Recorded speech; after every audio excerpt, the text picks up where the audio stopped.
Eu sou humano e, portanto, nada do que é humano me é estranho. Assim falava o poeta e dramaturgo romano Terêncio, e assim falo eu, Flávio Ricardo Vassoler, escritor, professor, youtuber, nômade, fiel como os pássaros migratórios e fundador da Universidade Virtual do Vassoler. Muito boa noite, pessoal, boa noite a todas, boa noite a todos vocês. Hoje é segunda-feira, dia 3 de abril de 2023, e nós estamos aqui para mais uma aula ao vivo com Vassoler, cujo tema é atualíssimo, né? Como entender a geopolítica do Brasil, de Lula, né? Sob o governo do presidente Lula, o terceiro governo do presidente Luiz Inácio Lula da Silva, em meio a essa assim chamada Guerra Fria 2.0, em meio às disputas entre, de um lado, Estados Unidos e de outro, China. Então, é esse o tema. Quais são as possibilidades ou potenciais impossibilidades para o Brasil em meio a esse delicado conflito da contemporaneidade que envolve facetas econômicas, tendo a Rússia como aliada da China, envolve agora uma faceta militar, essas sanções terríveis, né, impostas contra a Rússia pelos Estados Unidos e pelos países ali subordinados aos Estados Unidos, esse conjunto de países aqui da Europa Ocidental que eu venho chamando de Otanistão. Então, a gente vai conversar sobre esse tema na aula de hoje, tá bom?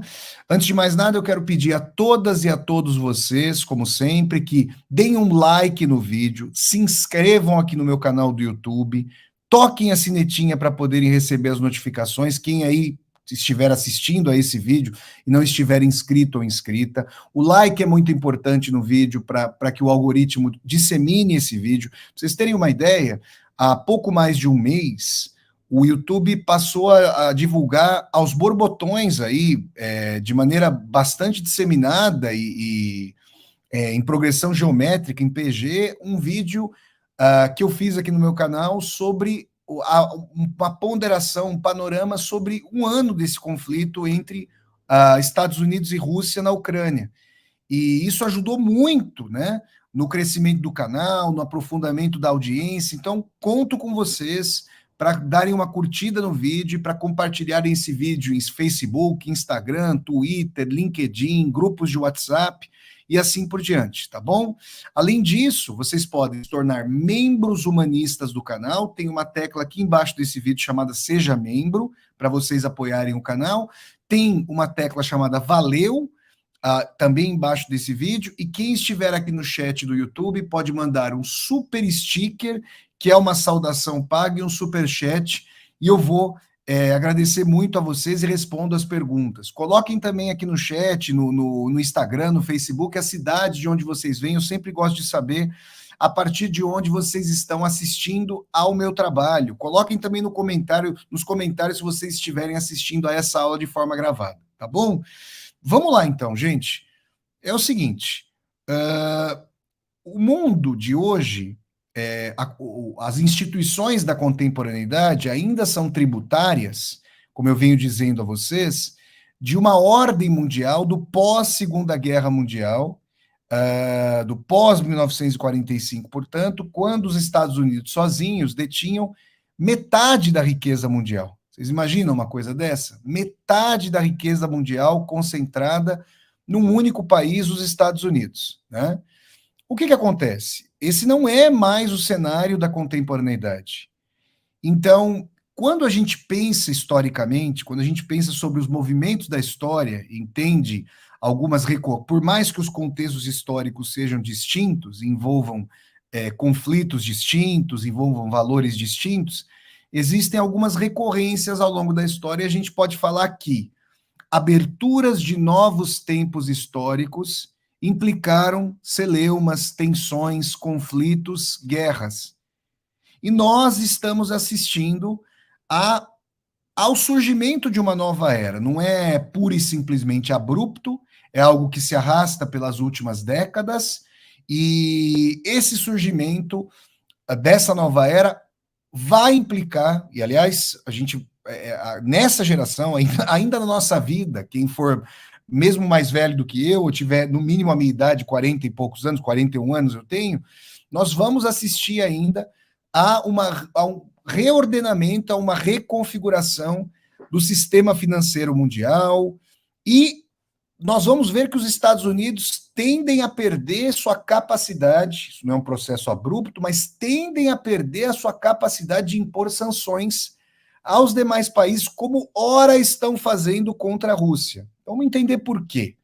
Primeira coisa que eu quero dizer a vocês é que quando nós pensamos em Banco Mundial, Fundo Monetário Internacional, quando nós pensamos mesmo na configuração do pós-guerra da Organização das Nações Unidas, nós pensamos num desenho anglo-saxão, num desenho estadunidense para essas instituições. O sistema financeiro internacional tem no dólar a sua moeda efetiva. E é por isso que os Estados Unidos conseguem impor, de forma tão unilateral e draconiana, essas sanções agora contra a Rússia. Só que vocês devem ter visto que o Brasil e a China, no bojo aí dos BRICS, né, ou seja, essa aliança Brasil, Rússia, Índia, China e África do Sul, né, na sigla em inglês, South Africa, então, BRICS, que o Banco de Fomento dos BRICS, né, que terá, salvo engano, na sua presidência, a ex-presidenta Dilma Rousseff, né, que foi indicada pelo. Era a vez da indicação do Brasil, e o presidente Lula fez a indicação da ex-presidenta Dilma Rousseff. Então, a possibilidade de haver uma troca comercial entre Brasil e China sem a utilização do dólar, do padrão dólar, já começa a mostrar. Veja, o Brasil não está em guerra contra os Estados Unidos. Mas eu já quero dizer que para os interesses do Brasil, a multipolaridade, a possibilidade de haver mais de um centro hegemônico com o qual negociar é muito importante. Porque a subordinação aos interesses dos Estados Unidos e ao imperialismo dos Estados Unidos, a que a América Latina vem sendo submetida historicamente, né, desde, digamos, as independências político-formais dos países da América Latina, a sua subordinação primeiro à Inglaterra, em termos econômicos, depois aos Estados Unidos. A questão é que os Estados Unidos promovem regimes títeres na América Latina segundo os seus próprios interesses, regimes de subserviência à política externa dos Estados Unidos e à influência draconiana de suas empresas de mídia corporativa. Vejamos, por exemplo, a mídia comercial brasileira, que é totalmente pró-Estados Unidos, faz uma cobertura até hoje vexatória em relação ao conflito entre Estados Unidos e Rússia na Ucrânia, né, uma cobertura extremamente insuficiente, superficial, parcial, sem o contraditório, sem a dialética.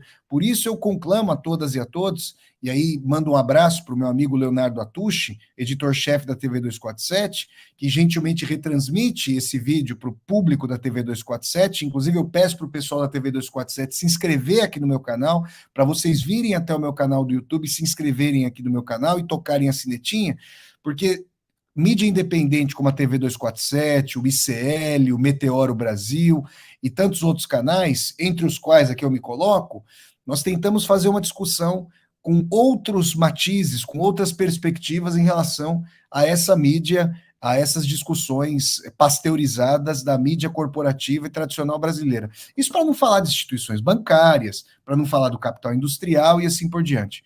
Então, se o Brasil tem a possibilidade, claro que isso, eu estou levantando aqui uma discussão que envolve características mais abstratas, porque na concretude a situação do Brasil é delicada. Eu vou comentar isso para vocês.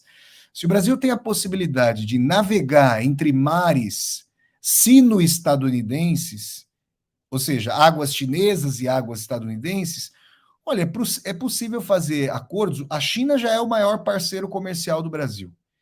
O Brasil vem recebendo empréstimos da China, aporte de capital de infraestrutura, e agora essa ida, né, agora em abril, já era para a delegação brasileira ter ido para a China, mas houve o adiamento porque o presidente Lula contraiu uma pneumonia, então agora já se curou e parece que houve a remarcação para abril ou maio, salvo engano, mas a questão é essa discussão que mostra que, no caso brasileiro, sendo um país muito rico, mas historicamente subordinado aí ao logradouro de influência geopolítica dos Estados Unidos, essa nova ou essa aposta rediviva nos BRICS pode gerar consternações e preocupações, e mais do que isso, né, intervenções por parte dos Estados Unidos. Por quê?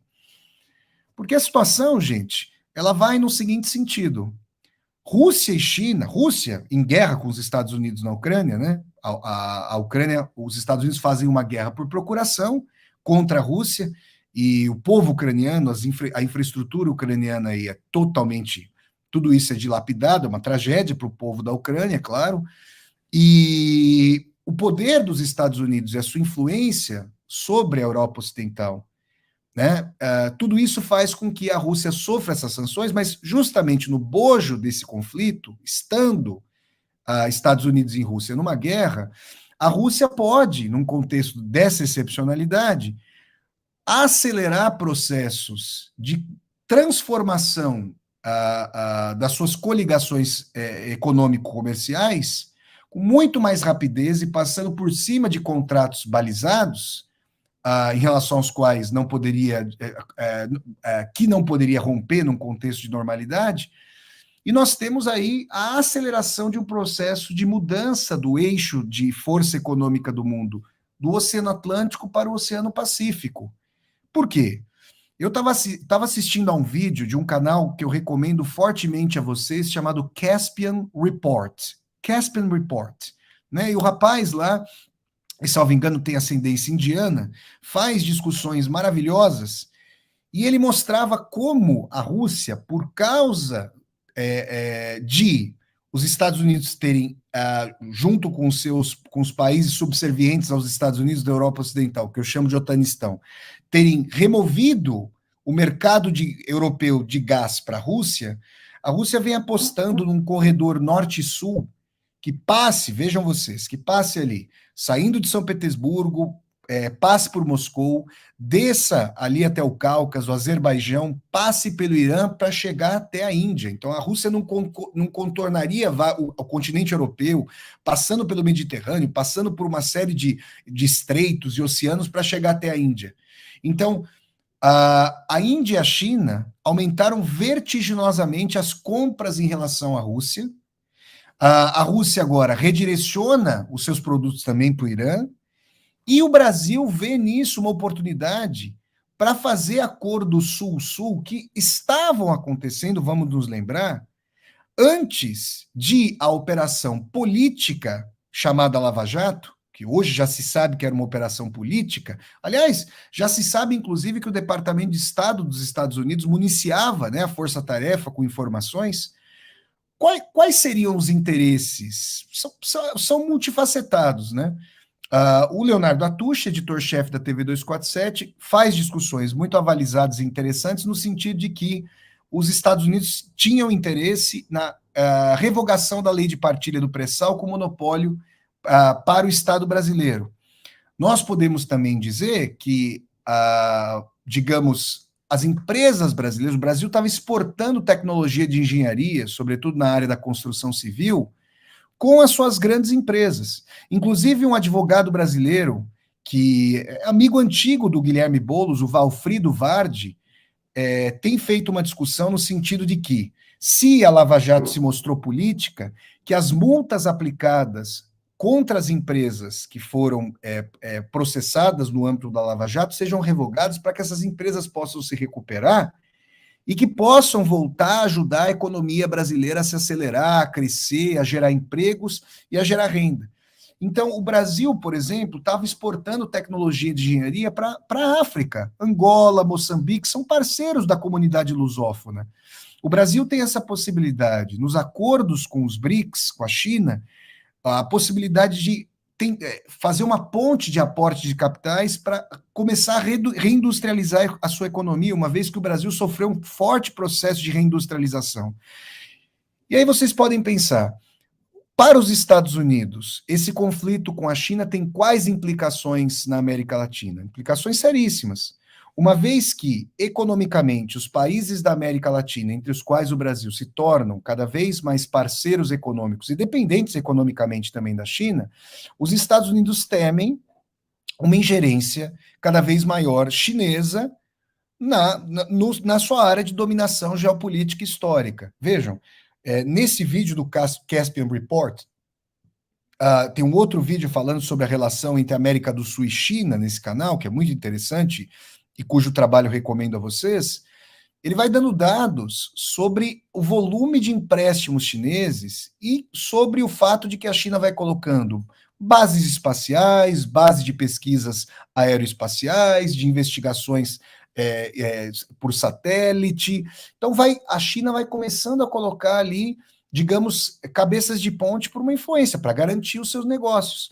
A Venezuela, dadas mais uma vez, as sanções draconianas aplicadas pelos Estados Unidos, tem até o caráter vexatório de ter reconhecido uma figura política completamente à revelia da democracia, né?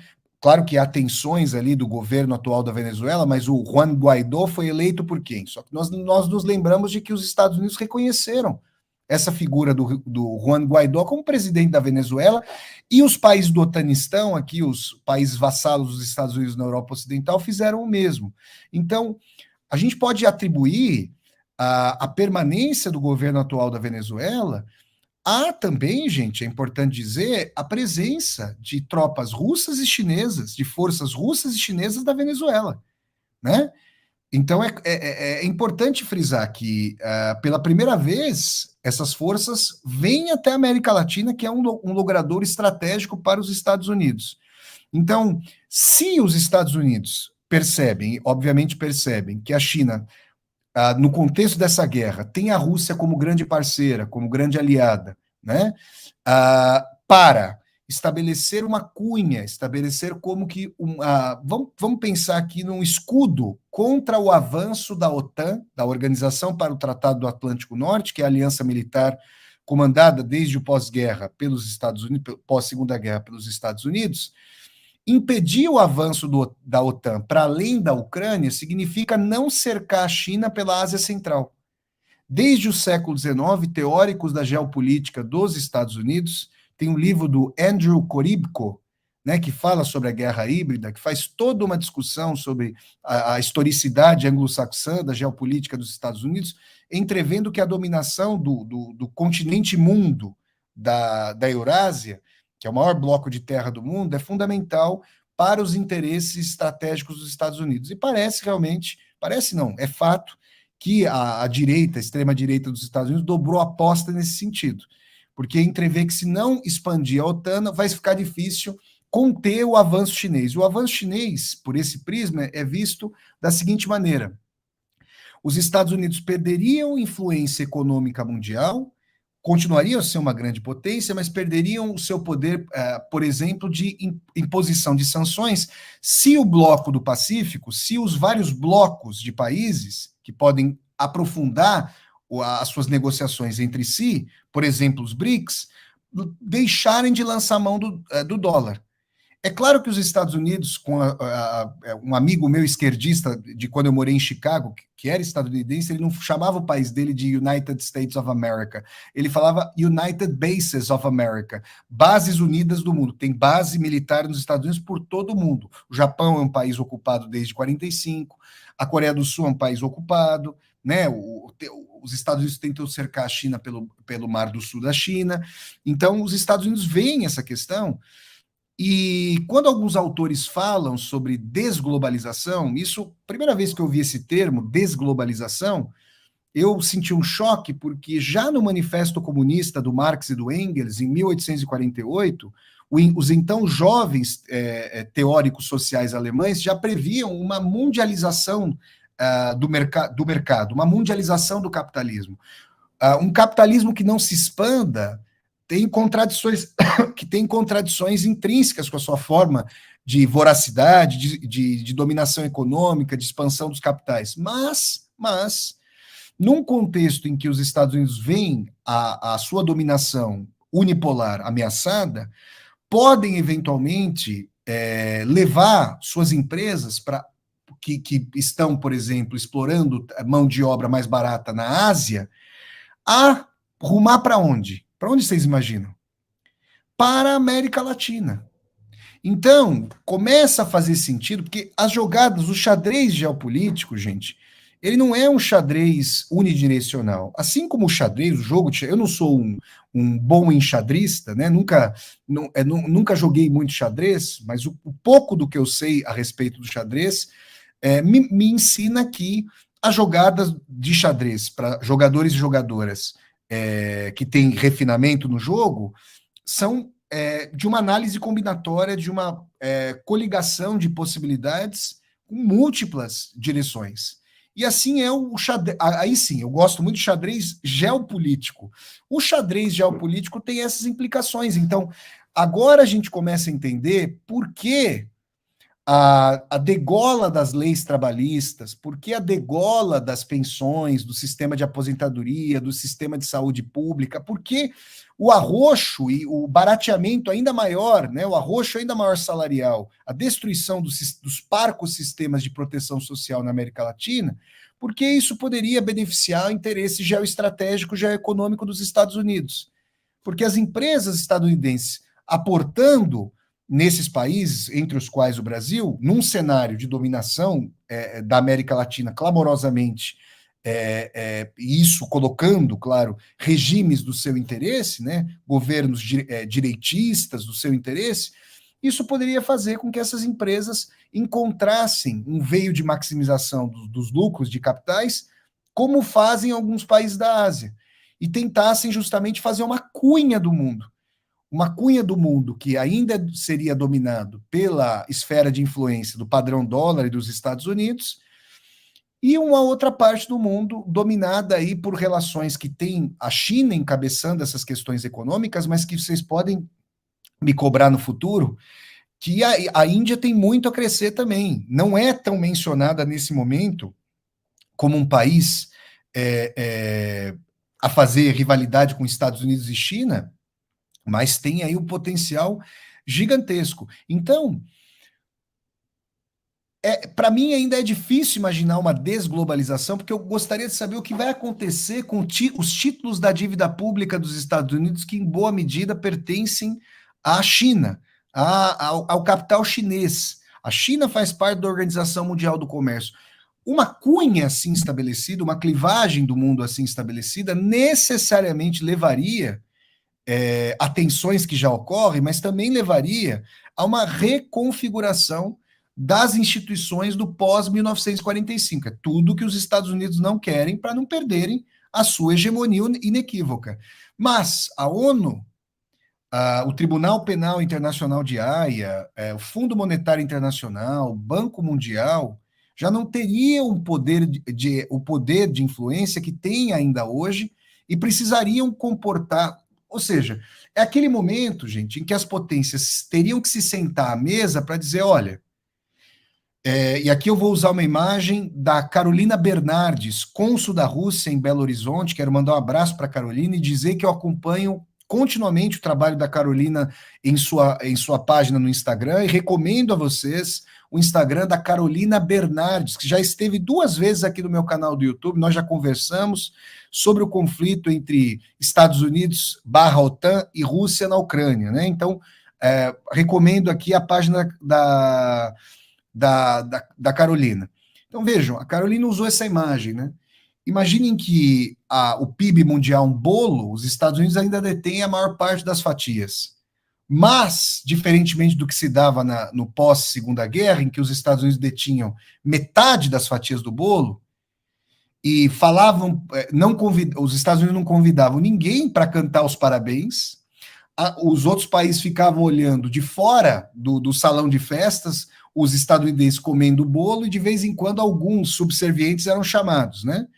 Essa, por exemplo, é a história dos golpes militares patrocinados pelos Estados Unidos na América Latina, que implicaram aí governos de direita e extrema-direita no nosso continente, com toda a concentração de renda, tortura, assassinatos, Brasil, Chile, Argentina, uma verdadeira tragédia.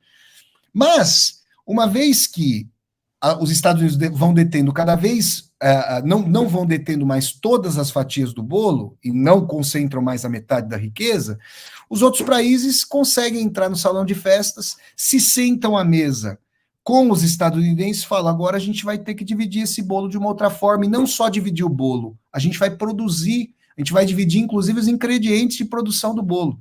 Essa é uma metáfora que a Carolina utilizou uma vez conversando aqui comigo no canal, e eu acho muito didática, muito pedagógica para a gente entender o seguinte: daí a guerra. A guerra, essa aposta dobrada pelos democratas, democratas, leiamos, né? Só o nome, que na essência a democracia já passou muito longe da plutocracia de concentração de renda, de falta de instituições sociais lá dos Estados Unidos. Mas os democratas, do Partido Democrata, que de democratas tem o seu nome, pura e tão somente, dobraram a aposta na guerra, justamente porque entrevém, como análise de perspectiva, que esse processo viria a acontecer e uma possibilidade de expansão da OTAN, de derrocada da Rússia, levaria eventualmente ao esfacelamento da integridade da Rússia e a um cerco para a China. Então, aqui, feito esse preâmbulo, a gente consegue entender a posição do Brasil. Antes de o presidente Lula derrotar o anterior despresidente na eleição de outubro de 2022, né? Felizmente houve o resultado da vitória da democracia social no Brasil, senão eu não gostaria nem de pensar sobre o que aconteceria com o Brasil. Nós nos lembramos de que o ex-despresidente foi até os Estados Unidos e chegou a dizer para o Joe Biden, isso foi colocado inclusive por jornalistas dos Estados Unidos, que seria do interesse dos Estados Unidos uma vitória do ex-despresidente e não uma vitória do atual presidente Lula. Quer dizer, as Forças Armadas brasileiras amplamente direitizadas, não todos os setores, mas com ampla direitização, os financistas brasileiros, a mídia corporativa, tendo o maior canal de TV aberta do Brasil dito que o fetiche da industrialização é algo que deve passar do ideário brasileiro, é uma coisa assim, é impressionante, né? Como essas pessoas não precisam de emprego, porque são rentistas, e representam rentistas, não querem saber de indústrias no Brasil para dar emprego para a população brasileira, né? Então, realmente é uma coisa assim, o grau de rapina do povo brasileiro é uma coisa assim que nos machuca profundamente. Mas isso dá a mostra de quão subserviente é a direita, quão subservientes são a direita e a extrema-direita do Brasil em relação aos Estados Unidos. Isso dá uma amostra, por exemplo, das pressões de bastidores, e nem tão de bastidores, que o atual governo, que nos 2 primeiros mandatos do primeiro Lula teve como lema de política externa, com o Celso Amorim como ministro das Relações Exteriores, o lema da política externa ativa e altiva. Ou seja, uma política externa que não se entrechocava com os Estados Unidos, mas que não via nos Estados Unidos a única o velocino de ouro, vamos dizer assim, a galinha dos ovos de ouro, digamos assim. Via os Estados Unidos como mais uma possibilidade e via as parcerias com os BRICS e as parcerias Sul-Sul global, com os países em desenvolvimento, uma possibilidade muito importante para o Brasil encontrar mais vantagens estratégicas. Mas agora a pressão aumenta, porque não é um contexto de dita normalidade. Existe uma guerra chamada Guerra Fria 2.0, entre China e Estados Unidos.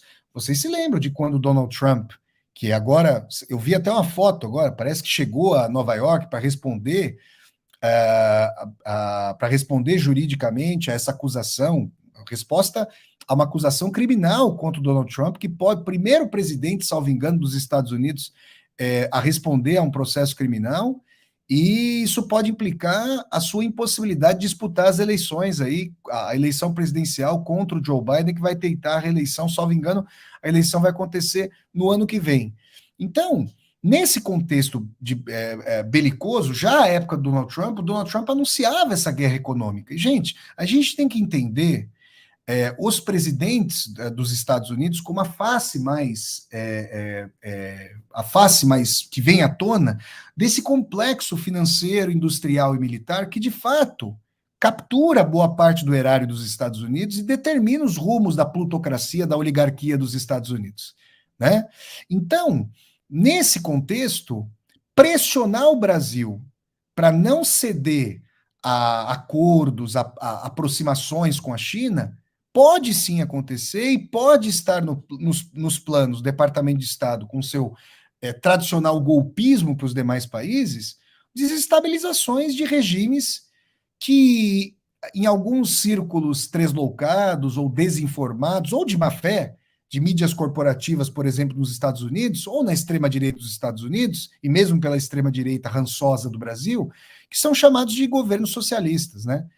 Eu já fiz acho que faz 2 semanas que eu fiz uma live aqui no meu canal do YouTube, eu dei uma aula para tentar explicar por que, tristemente, 44% dos brasileiros, segundo uma pesquisa divulgada pelo jornal Folha de São Paulo, né, acreditam que há uma ameaça comunista em meio a esse governo Lula. Isso também é função da rede de desinformação que tem como seu centro nevrálgico de poder a extrema-direita dos Estados Unidos.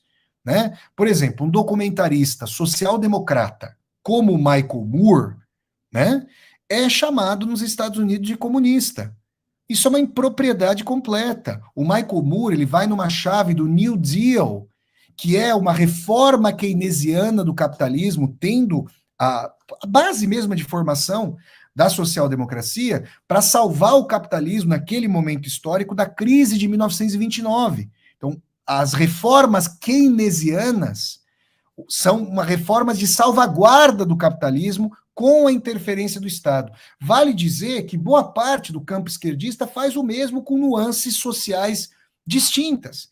Então, o keynesianismo é uma tentativa de salvaguarda do capitalismo e da economia estadunidense. E aí gerou o New Deal, o novo acordo do Franklin Delano Roosevelt. Né? Então, esse momento histórico de formação de uma social-democracia depois da crise de 29 tem várias nuances.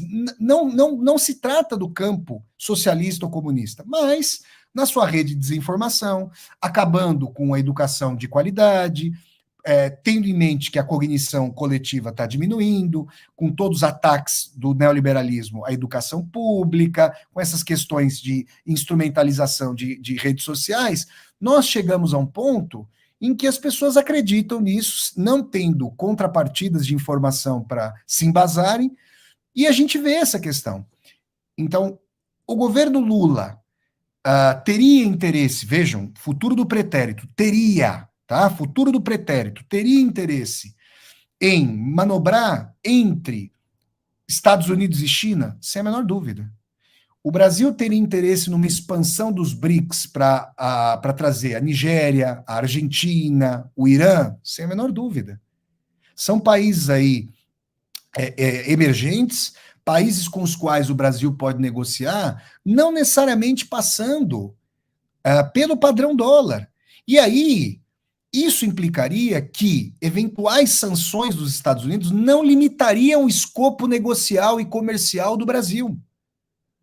Mas, quando a gente pensa em política externa independente para o Brasil, a gente entende como o Brasil não é um país soberano.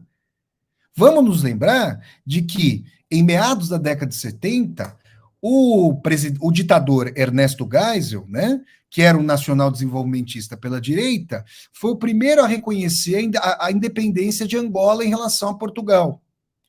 Angola teve um processo de independência comandado pelo Movimento Popular de Libertação da Angola, o MPLA, que tinha como líder o socialista, ele sim socialista, Agostinho Neto. O Geisel era um homem de direita, era um ditador no Brasil. Por que ele reconheceu a independência de Angola? Porque ele via em Angola possibilidades para as empreiteiras, para a Petrobras, empreiteiras brasileiras e para a Petrobras. Os Estados Unidos, não à toa, começaram a ver enviesadamente a ditadura militar brasileira, com o seu crescimento do poder estatal e a sua vontade de se autodeterminar e de crescer, de estabelecer o Brasil como potência regional, coisa que os Estados Unidos nunca quiseram aceitar. E aí a gente viu o desgaste a que a ditadura militar vai sendo submetida, e claro, isso é muito importante, que aquele regime odioso acabasse, mas por detrás das declarações em favor dos direitos humanos do Jimmy Carter, né, que é o presidente que antecede o Ronald Reagan, é preciso que nós entendamos a ascensão do neoliberalismo. E neoliberalismo, gente, trocando em miúdo, significa influência de empresas privadas, no caso da força anglo-saxã para o neoliberalismo, dominando antigas estatais e destroçando aí sistemas de políticas sociais. Então, a margem pode ser menor se a possibilidade de o Brasil sobreviver com instituições minimamente críveis, estruturadas, se o Brasil não tiver regimes que queiram se colocar de forma autodeterminada, como é o caso, por exemplo, quando há governos de direita ou extrema-direita, que, historicamente, depois da redemocratização de 88, e, sobremaneira, depois da vitória primeira do Partido dos Trabalhadores, só estiveram no poder, né, por meio de golpe. Nós tivemos um golpe em 2016, que apeou da presidência uma presidenta eleita pelo voto, né, um golpe do impeachment. Em 2018, o Lula não pôde disputar, o Lula, então prisioneiro político, não pôde disputar a eleição, hoje nós sabemos, por influência política da Lava Jato e de um juiz que não deveria, o juiz julgado parcial pelo Supremo Tribunal Federal, que não só não deveria estar em conluio com a força-tarefa do Ministério Público, como, tendo tido influência no processo eleitoral, depois vai se tornar ministro da Justiça. O Brasil realmente, gente, o Brasil deveria estar no realismo mágico de Gabriel Garcia Marques, viu, gente? Na verdade, foi olhando para a política brasileira que o Gabriel Garcia Marques pensou em escrever 100 anos de solidão, essa que é a verdade. Macondo é uma sucursal da política brasileira, digamos assim. Uma coisa impressionante. O camarada se torna ministro da Justiça do presidente, do candidato que ajudou a eleger como presidente. Vocês percebem, não? Então, o Brasil, se agora, o que nós temos? A geopolítica brasileira também é condicionada pelas questões internas. Nós temos uma disputa. Como o golpe no Brasil foi pensado? Foi pensado, por exemplo, com uma dimensão de que teto de gasto, ou como vocês queiram chamar de âncora fiscal, que na verdade são amarras para a participação do Estado na economia e para o aumento do gasto, do investimento público com programas sociais, para que o rentismo continue a se beneficiar da desindustrialização do Brasil e do pagamento de juros poupudos.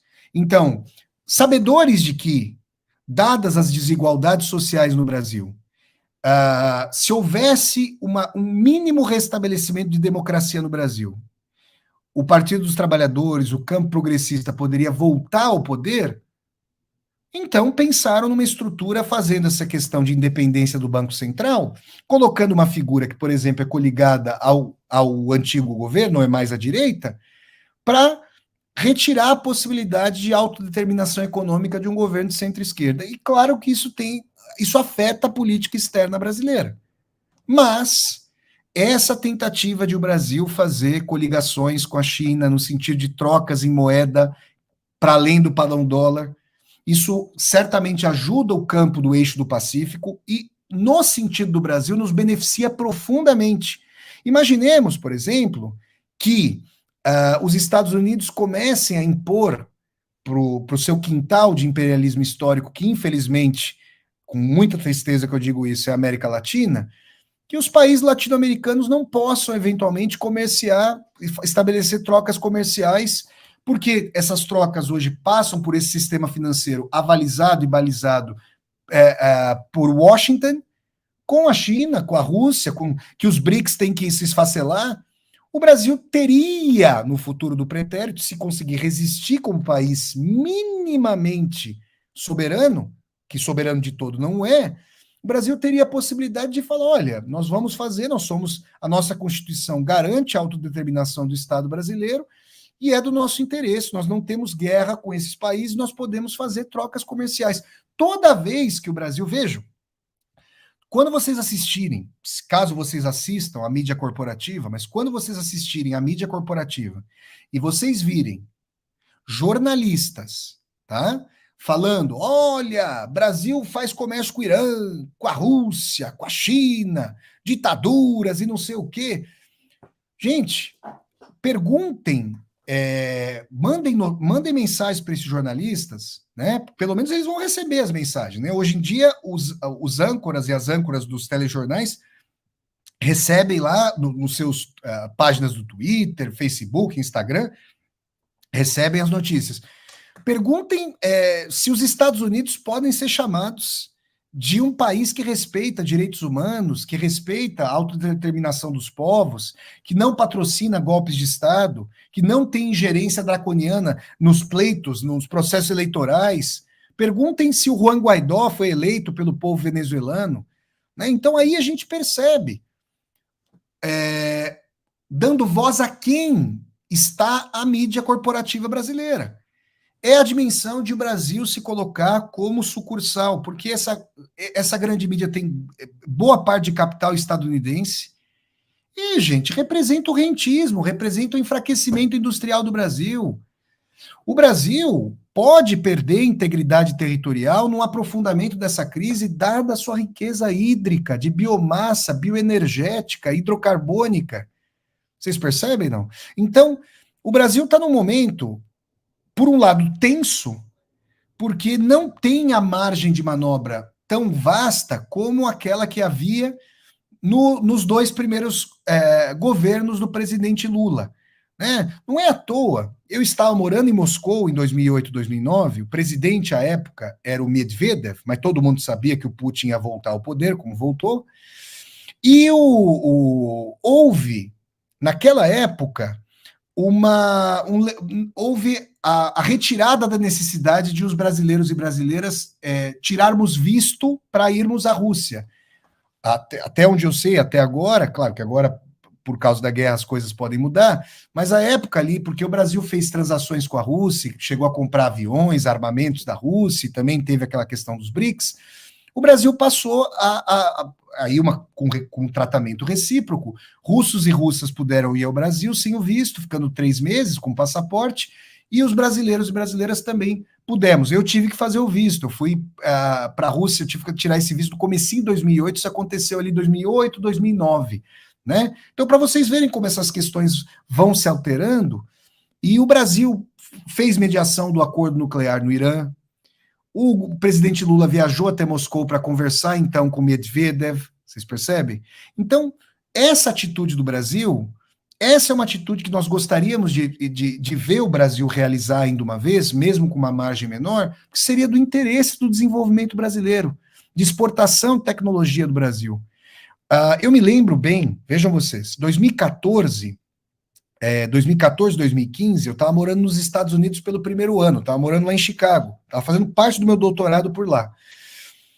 E foi naquele momento que o Papa Francisco intermediou a reaproximação entre Raul Castro, então líder de Cuba, e o Barack Obama, líder dos Estados Unidos. Né? E eu me lembro claramente de assistir a mídia corporativa brasileira num dia antes da reaproximação entre Estados Unidos e Cuba, Raul Castro era um ditador. No outro dia, quando houve a reaproximação entre Estados Unidos e Cuba, Raul Castro passou a ser chamado de presidente. Vejam vocês como é que são as coisas. E o Brasil, sabedor, tendo uma informação estratégica das discussões ali com os parceiros de Cuba, o Brasil soube dessa reaproximação, o investimento via BNDES de reconfiguração da infraestrutura do Porto de Mariel, em Cuba, era isso, empréstimos do BNDES, que a extrema-direita chama de doação, chama de exportação de comunismo internacional, de maneira a acriticamente mobilizar as categorias de anticognição, digamos, aquele famoso apito raivoso, né? Mas, de qualquer maneira, Alguns jornalistas e algumas jornalistas minimamente mais independentes na mídia corporativa disseram, olha, foi um gol de placa do Brasil, porque agora com a chegada das empresas dos Estados Unidos, que então poderiam vir, nós sabemos que o Donald Trump fez retroceder essa situação, o Brasil se beneficiaria muito tendo engenharia brasileira exportada para Cuba, participando desse processo, poderia ganhar dividendos com isso. Isso é exportação de capital brasileiro, como no metrô de Caracas, lá na Venezuela, ou nos países da África e da Ásia. Isso é muito importante. Os Estados Unidos fazem isso, ninguém chama de... por aquilo que o Lula fala de complexo de viralatismo que as classes dirigentes brasileiras têm a serviço do capital internacional e contra o povo brasileiro, se o Brasil faz o que os Estados Unidos fazem em termos de exportação de capitais ou influência no mundo, o Brasil sai da sua vocação de país apequenado. Vocês estão percebendo? Então a geopolítica brasileira, ela foi impressionante nos 2 primeiros governos do Lula, só que tem uma margem menor agora. Mas, de qualquer maneira, eu ver essa possibilidade de o padrão Yuan ou outras moedas que não o dólar balizarem transações internacionais e assistir na página do Instagram, mais uma vez eu cito, da cônsul Carolina Bernardes, cônsul da Rússia em Belo Horizonte, um abraço para ela mais uma vez, assistir a uma declaração de um congressista dos Estados Unidos, um congressista republicano, dizendo o seguinte: a China e a Rússia, o eixo do Pacífico, esses países já estão preparando mudanças com relação à não utilização do dólar nas suas transações. Logo, os Estados Unidos não terão mais a possibilidade de aplicarem sanções draconianas e unilaterais contra os vários países do mundo, como hoje o fazem, porque o seu sistema financeiro não terá a influência que tem hoje. Aí vocês poderiam falar, Vassoler, mas olha só, o camarada é do partido, esse senador é do Partido Republicano, salvo engano, o senador lá da Flórida, eu vi um vídeo no Instagram da Carolina, e ele está interessado em minar os democratas, aqueles os políticos do Partido Democrata, porque os democratas querem fazer dessa guerra contra a Rússia na Ucrânia a grande base para a reeleição do Joe Biden. É fato. A política externa nos Estados Unidos sempre foi bifronte. Como os Estados Unidos são a grande potência do mundo desde 45, a atuação em política externa também tem efeito doméstico, né? Só que não deixa de ser uma análise objetiva e acurada. Se ela faz parte da disputa política, bem-vindos e bem-vindas à multiplicidade do xadrez geopolítico e político interno e geopolítico. Mas não deixa de ser uma análise importante e acurada. Então o Brasil navega nesses mares. O presidente Lula pode ter desestabilização de seu governo por interesse dos Estados Unidos? Infelizmente, a gente deve dizer por que não. A situação do Brasil, a situação desse regime de centro-esquerda agora que está à frente do Brasil, ela pode ficar mais difícil se os resultados econômicos não vierem? A extrema-direita pode se capitalizar nisso? É justamente o que a extrema-direita quer fazer, não à toa, né? O ex desse presidente acabou de voltar ao Brasil, como nós vimos, né? Então, a gente vai ter que acompanhar essas dimensões. Agora, o parto desse novo mundo, que não vai ser imediato, não vai ser instantâneo, que pressupõe aí uma guerra, é um parto em que a multipolaridade vai trazer como corolário a influência também dos regimes de Teherã, de Moscou, de Pequim e assim por diante. São outras discussões que nós podemos fazer. Os Estados Unidos não são mais uma democracia, desde a aceitação clamorosa da Suprema Corte dos Estados Unidos, o equivalente ao STF, o Supremo Tribunal Federal de lá, do lobby, a legalização do lobby, só o grande capital faz a grande política dos Estados Unidos. Vocês veem que um Bernie Sanders, que é um social-democrata, né, à la New Deal, pode ter tido uma trajetória como dito socialista, mas tem ali uma dimensão do New Deal, um social-democrata, ele não consegue sequer ser nomeado, ganhar as eleições dentro do Partido Democrata, né? Então, por aí a gente percebe essas questões e a gente vai vendo que se os Estados Unidos não são exemplos sequer para si próprios, a gente poderia fazer uma discussão no futuro, vou fazer isso aqui no canal, sobre como se daria essa influência de regimes outros, mais autoritários. Bom, os Estados Unidos também tem característica plutocrática, oligarca, autoritária, mas francamente autoritários, como, por exemplo, o senhor Vladimir Putin ou o regime chinês. Essa é uma outra discussão. Para os interesses do Brasil, é muito importante ter maleabilidade comercial, a possibilidade de escoar a possibilidade de contrair empréstimos, de escoar a produção, de exportar engenharia e de exercer influência em relação a países que são países da comunidade brasileira, países irmãos da África, países da comunidade lusófona, né? Países da Ásia. Essa seria uma questão. A margem que o Brasil tem não é a margem especulativa que um analista pode ter num gabinete. É a margem da realpolitik, da política real, e sobre isso eu procurei falar nessa aula de hoje. Tá bom, gente? Então eu quero agradecer a todas e a todos vocês aqui, a audiência, nessa aula sobre a questão da geopolítica do governo Lula, nessa Guerra Fria 2.0, entre, de um lado, Estados Unidos, de outro, China, mas pensem em um guarda-chuva grande de China, Rússia, Irã, né? A Índia tem uma dubiedade nesse papel aí, mas está se beneficiando muito da mudança do mercado de gás russo para a Ásia. A Índia está adquirindo muito do gás russo. Quero agradecer muito a vocês, então, a audiência, pedir para vocês darem um like no vídeo, curtam esse vídeo, disseminem esse vídeo pelas redes sociais, para que nós possamos dialogar com cada vez mais e mais pessoas, tá bom, gente? Peço que o público da TV 247 que estiver assistindo a retransmissão dessa live, e a vocês, eventualmente, que chegaram pela primeira vez ao meu canal, que vocês se inscrevam aqui no meu canal do YouTube e toquem a sinetinha para poderem receber as notificações. Aqui embaixo do vídeo, vocês têm uma tecla chamada Seja Membro, para vocês se tornarem membros humanistas do canal, e ao lado dessa tecla vocês têm uma outra tecla chamada Valeu, para mandarem uma contribuição financeira. Como sempre, gente, eu gostaria de pedir aqui ao fim da aula, porque eu gosto disso, que vocês falassem a cidade de onde vocês vêm. De onde vocês estão falando, de que cidade vocês estão falando. Eu gosto de falar isso, gente, porque a gente aqui vai integrando. São alunos e alunas aqui da Europa, são alunos e alunos, já tive aluno da Rússia, dos Estados Unidos, de todas as partes do Brasil, e é muito legal saber de onde vocês estão falando. Por exemplo, aqui a Thelma Guelpa, um abraço para minha querida amiga e aluna Thelma Guelpa, é de São Paulo. Eu sei que a Thelma está em São Paulo. A Maria Nilza Serf, por exemplo, está falando de Jundiaí, pelo menos acho que ela está em Jundiaí, a nossa querida Maria Nilza Serf. O Jorge, aqui, o Jorge Martins, está no Rio de Janeiro, a nossa querida cidade do Rio de Janeiro.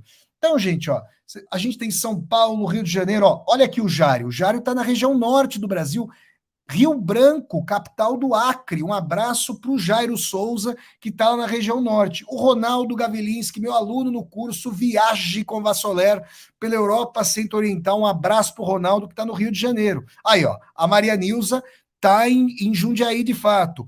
A Mari Peluf está em Pelotas, no Rio Grande do Sul. Está falando aqui do Instagram, eu estou vendo aqui vocês. Então tá aí, gente. Muito obrigado a todas e a todos vocês. Nos vemos numa próxima aula, numa próxima oportunidade aqui no meu canal do YouTube. Agradecer aqui, ao Anatoly Gabriele, meu querido amigo, que está em Fortaleza, capital do Ceará. Um grande abraço para o Anatoly, que manda um super sticker aqui, Como o Anatoly está em Fortaleza, no Ceará, um grande abraço para o Anatoly. A Solange Santa Cruz está em Sol, Brasília. Está em Brasília, cidade de Brasília, né? Sol pode ser a abreviação do nome da Solange. Grande abraço a vocês, até a próxima. Continuemos acompanhando essas questões geopolíticas, ó, a Célia também, ó, o pessoal chegando aqui, ó, a Célia de Santa Cruz do Sul, no Rio Grande do Sul, que é minha aluna também no curso sobre Noites Brancas do Dostoiévski. E a Soraya, tem bastante gente do Rio de Janeiro, hein? Ó, ano que vem fazer lançamento do meu livro, do meu sexto filho literário, também na cidade do nosso querido Rio de Janeiro, hein? Tô sabendo que tem mais corintiano que flamenguista do Rio de Janeiro. Os caras, o pessoal não me deixa entrar no Rio se eu falar, se eu falar isso aí. Gente, um abraço para vocês. Tchau, até a próxima. Valeu, pessoal. Tchau, até a próxima.